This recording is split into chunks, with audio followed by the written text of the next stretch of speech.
काही दिवसांपूर्वी महसूल मंत्री चंद्रकांत पाटील यांनी उत्तर महाराष्ट्र आणि सोलापुरातील बडे नेते भाजपात प्रवेश करणार असल्याचा गौप्यस्फोट केला होता। काय म्हणाले होते ते ऐकूयात।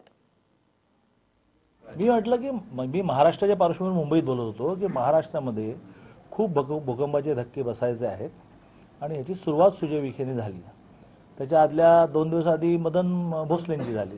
महाराष्ट्रातली खूप मोठमोठी घराणी, खूपच मोठमोठी घराणी आता ह्या देशाला मोदीच नेतृत्व देऊ शकतील असं मानून भारतीय जनता पार्टीवर यायला तयार झालेले आहेत आणि त्यातलं रोज एक घराणं येईल।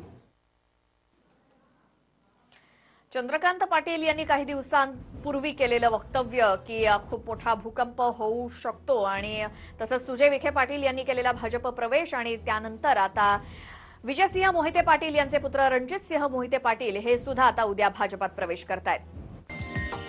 हा व्हिडिओ तुम्हाला आवडला असेल तर असे आणखी व्हिडिओ पाहण्यासाठी TV9चं YouTube चॅनल सबस्क्राइब करा, बेल बटन दाबा।